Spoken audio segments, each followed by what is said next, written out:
बिस्मिल्लाहिर्रहमानिर्रहीम। मैं हूं मलिक सुफियान और हम केमिस्ट्री मूवमेंट चैनल पर डिस्कस करने जा रहे हैं जो हम इनऑर्गेनिक केमिस्ट्री का चैप्टर स्टार्ट किया हुआ है, modern theories of chemical bonding. उसकी हम बेसिक स्टडी कर रहे थे। उस बेसिक स्टडी में से हमने ऑक्टेट रूल और इनर्ट फैक्ट के बारे में हमने पढ़ा है। नेक्स्ट हम उसको लेकर चल रहे हैं अपने मेन जो टॉपिक है केमिकल बॉन्डिंग की तरफ। केमिकल बॉन्डिंग इनऑर्गेनिक केमिस्ट्री में बहुत ही ज़्यादा अहमियत का हामिल है, क्योंकि यही बेस करता है सारी इनऑर्गेनिक केमिस्ट्री पर। अगर आपको केमिकल बॉन्डिंग का चैप्टर बहुत अच्छे से आता है तो इट्स मीन आपकी इनऑर्गेनिक जो है वो बहुत अच्छी है। तो इनऑर्गेनिक केमिस्ट्री में केमिकल बॉन्डिंग को हम सर्च कर रहे हैं, हम उसको डिस्कस कर रहे हैं। केमिकल बॉन्ड्स क्या होते हैं? केमिकल बॉन्ड्स के बारे में याद रखिएगा कि जब दो एटम्स आपस में एक दूसरे के करीब आते हैं, उनके दरमियान में फोर्सेस ऑफ रिपल्शन और फोर्सेस ऑफ अट्रैक्शन दोनों तरह की क्रिएट होती हैं।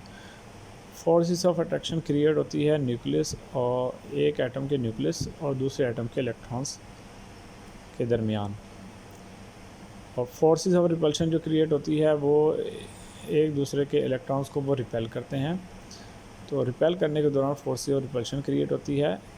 जब एक ऐसे डिस्टेंस पर वो आ जाते हैं जिस पर forces of attraction forces of repulsion पर ओवरवेलम हो जाती हैं, या वो गालिब आ जाती हैं, या उसको वो दबा लेती हैं, तो उस डिस्टेंस को हम बॉन्ड डिस्टेंस का नाम देते हैं। और ऐसे डिस्टेंस के ऊपर एटम्स जो होते हैं वो बॉन्ड बना लेते हैं, और इस तरह के प्रोसेस को हम केमिकल बॉन्ड का नाम देते हैं।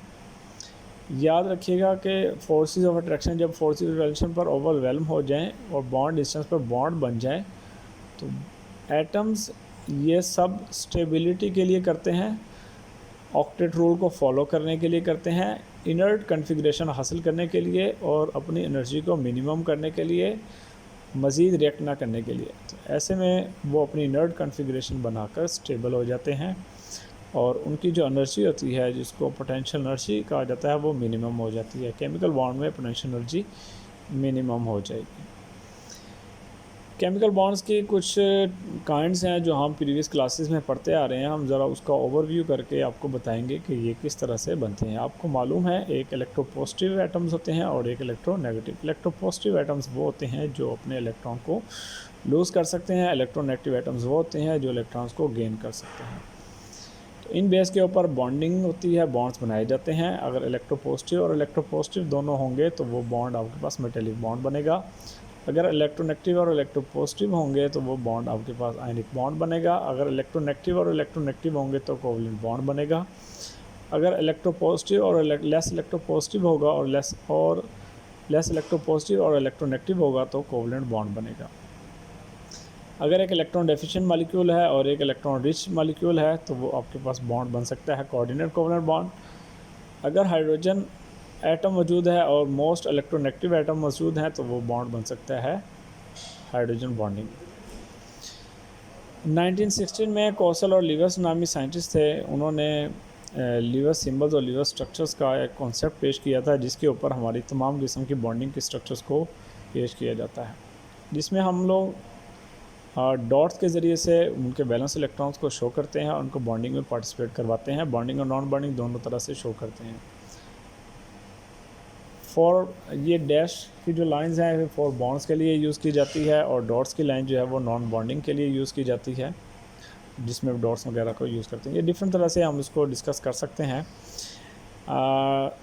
केमिकल बॉन्ड में आयनिक बॉन्ड की अहमियत बहुत ज़्यादा अहमियत रखती है। इसमें अगर हम कैटाइंस आपके पास मौजूद है जो कि मेटल्स के ज़रिए से कैटाइंस बनते हैं, अगर इनकी वैलेंसी 1, 2, 3 या वैलेंस इलेक्ट्रॉन्स उनके होंगे, जैसे फर्स्ट, सेकंड और थर्ड ग्रुप के वैलेंस इलेक्ट्रॉन्स होते हैं वो, और एनाइन जो नॉन मेटल से हासिल होते हैं जिनके वैलेंस शेल में 5, 6, 7 इलेक्ट्रॉन हो सकते हैं, और ये इलेक्ट्रोपॉजिटिव और ये इलेक्ट्रोनेगेटिव होंगे, ये मिलकर क्या बनाते हैं? आयनिक बॉन्ड बनाते हैं। इसके बनाने के लिए कंडीशंस जो रिक्वायर्ड होती है वो लो आयनाइजेशन एनर्जी चाहिए।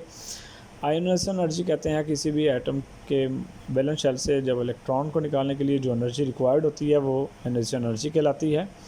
तो लो आयनाइजेशन होनी चाहिए, हाई इलेक्ट्रॉन अफिनिटी होनी चाहिए। इलेक्ट्रॉन अफिनिटी क्या होती है कि किसी एटम में आप इलेक्ट्रॉन को ऐड करना चाहते हैं तो उसके लिए जो एनर्जी वगैरह रिलीज़ होती है उसको हम इलेक्ट्रॉन अफिनिटी का नाम देते हैं। इनेक्टिव बनता है, इसमें कैटायन बनता है। हाई लैटिस एनर्जी क्या होती है कि जब आपके पास दो एनाइंस बन चुके हैं, दो आयंस बन चुके हैं, एनाइन और कैटायन को जब हम आपस में मिलाएंगे तो आपके पास एक आयनिक कंपाउंड बन जाएगा और लैटिस एनर्जी रिलीज़ होगी। तो low ionisation energy, high electron affinity और हाई लैटिस एनर्जी रिक्वायर्ड होती है। आयनिक बॉन्ड में याद रखिएगा कैटाइंस जो बनते हैं उनकी इनर्ट कन्फिग्रेशन हो सकती है, जैसे फर्स्ट ए और सेकंड ए के जो मेटल्स हैं वो सब इनर्ट कन्फिग्रेशन बनाते हैं नोबल गैसेस वाली। फर्स्ट बी और सेकंड बी के जो हैं वो सीडो नोबल गैसेस की कन्फिग्रेशन बनाते हैं, यानी कि इनर्ट की तरह नहीं होते, थोड़ा सा उससे डिफरेंस होते हैं। ट्रांजिशन मेटल्स हैं इसमें, जैसे टाइटेनियम 3 पॉजिटिव है, टाइटेनियम 2 पॉजिटिव है, ये इनके 9 इलेक्ट्रॉन्स और 10 इलेक्ट्रॉन्स होते हैं बैलेंस शेल में, और ये ट्रांजिशन मेटल ये भी आयनिक बॉन्ड में कैटाइंस ये फॉर्मेशन करते हैं। लिविंग स्ट्रक्चर किस तरह से बनाई जाती है, इसके क्या रूल्स होते हैं, क्या स्टेप्स हो सकते हैं। मैंने एक एग्जांपल ली है CuCl2 की। इसमें सबसे पहले फर्स्ट स्टेप में हम उनके वैलेंस इलेक्ट्रॉन्स को जानते हैं। कार्बन के 4 होते हैं, ऑक्सीजन के 6 हैं और क्लोरीन के वैलेंस शेल में 7 इलेक्ट्रॉन्स होते हैं। 2 एटम्स हैं तो 7 से 2 से मल्टीप्लाई करेंगे, टोटल वैलेंस इलेक्ट्रॉन क्या निकल आएंगे 24। सेकंड में हम क्या करते हैं, जो आपके पास इलेक्ट्रोपॉजिटिव एटम है उसको हम सेंटर में रखते हैं और उनके इर्द गिर्द जो वैलेंस जो इलेक्ट्रॉन्स है उसको हम लगाकर हम उसके क्लोरीन वगैरह के साथ अटैच करके शो कर देते हैं।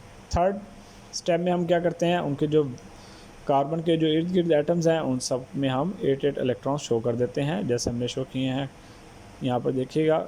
ऑक्सीजन पे 6 इलेक्ट्रॉन शो किए हैं, क्लोरीन पे 6 हैं और इस क्लोरीन पे भी 6 हैं, और ये आपस में क्या बना रहे हैं, बॉन्ड। जबकि आप देखिएगा कार्बन में जो सेंट्रल एटम है इसमें 6 इलेक्ट्रॉन्स शो हो रहे हैं। अब हम क्या करेंगे, ये जो ऑक्सीजन के 2 इलेक्ट्रॉन्स होंगे इसको कार्बन की तरफ ले आएंगे, तो जिससे क्या हो जाएगा, कार्बन और ऑक्सीजन के दरमियान में 4 इलेक्ट्रॉन्स शेयर्ड हो जाएंगे और ये डबल बॉन्ड बनाएगा, जैसा कि इस स्ट्रक्चर में हम इसको देख सकते हैं।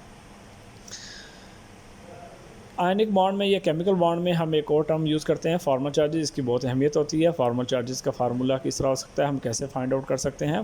फॉर्मल चार्जेस हम फाइंड आउट कर सकते हैं वैलेंस इलेक्ट्रॉन्स, फ्री एटम्स में जो वैलेंस इलेक्ट्रॉन्स होते हैं, यानी कि जब वो आज़ाद हालत में मौजूद होता है उसमें वैलेंस इलेक्ट्रॉन कितने होंगे, माइनस करेंगे हम उसको, non bonding electrons plus half bonding electrons.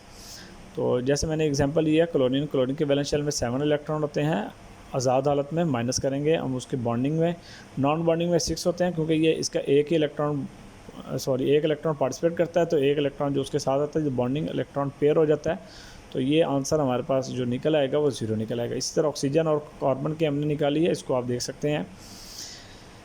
अब फॉर्मल चार्जेस को हम यूज़ किस लिए करते हैं, फॉर्मल चार्जेस को यूज़ किया जाता है फॉर स्ट्रक्चर्स की वेरिफिकेशन के लिए। स्ट्रक्चर प्रेफर्ड है नहीं प्रेफर्ड है, अगर लेस फॉर्मल चार्जेस होगा तो वो स्ट्रक्चर को प्रेफर किया जाएगा। अगर नेगेटिव फॉर्मल चार्ज मौजूद है, मोर इलेक्ट्रोनेगेटिव एटम के मौजूद है तो उसको प्रेफर किया जाएगा। अगर नेगेटिव फॉर्मल चार्ज जो है वो नेगेटिव इलेक्ट्रोनेगेटिव एटम पर मौजूद नहीं है तो उसको प्रेफर नहीं किया जाता। फॉर्मल चार्ज को हम स्ट्रक्चर्स को वेरीफाई और प्रेफर्ड और नॉन प्रेफर्ड कि स्ट्रक्चर बन सकती है नहीं बन सकती, उसको चेक करने के लिए हम लोग फॉर्मल चार्जेस की टर्म को यूज़ करते हैं। एक और टर्म्स हम यूज़ करते हैं फजान्स रूल की। फजान्स रूल क्या होता है, बहुत सिंपल वर्ड्स में आपको बताने जा रहा हूँ कि आयनिक बॉन्ड में कोवलेंट करैक्टर कितना पाया जाता है, कोवलेंट करैक्टर किस में मिनिमम किसी में मैक्सिमम पाया जाता है, उसको चेक करने के लिए फजान्स रूल को यूज़ किया जाता है। इसकी 3 कंडीशन हो सकती हैं, अगर स्मॉल पॉजिटिव आयन होगा, अगर लार्ज नेगेटिव आयन्स होगा और लार्ज चार्ज ऑन आयन्स होगा तो वो लार्ज कोवलेंट करैक्टर को शो करेगा। मैंने यहाँ पर 4 ऑर्डर्स लिखे हैं, बेरिलियम क्लोराइड है, मैग्नीशियम क्लोराइड है, कैल्शियम क्लोराइड है, स्ट्रोंटियम और बेरियम क्लोराइड है। इसमें याद रखिएगा क्लोरीन के एटम सब में सेम है, सिर्फ कैटाइंस जो हैं वो चेंज हो रहे हैं। जैसे जैसे साइज़ ऑफ कैटाइन इंक्रीज़ करेगा, ठीक है, या साइज़ ऑफ कैटाइन जो है वो स्मॉल होगा, हम स्मॉल के ले लेते हैं, स्मॉल ऑफ, यानी कि यहाँ से अगर आप देखें तो left to right size of कैटाइन क्या हो रहा है, स्मॉल हो रहा है, तो वहाँ पर कोवलेंट करैक्टर क्या होगा, इंक्रीज़ करेगा। तो ये कोवलेंट करैक्टर इंक्रीज़ हो रहा है इस ऑर्डर में। नेक्स्ट आ जाए सोडियम आयोडाइड है, मैग्नीशियम ब्रोमाइड है, सोडियम क्लोराइड है, सोडियम फ्लोराइड है। यहाँ पर सोडियम के जो आयंस हैं या कैटाइन जो है वो सेम है, फिक्स है, और एनाइन क्या हो रहा है, चेंज हो रहा है। जैसे जैसे एनाइन जो है वो इंक्रीज़ करेगा, जैसे लेफ्ट टू राइट इंक्रीज़ कर रहा है, तो कोवलेंट कैरेक्टर भी क्या करेगा, इंक्रीज़ करेगा।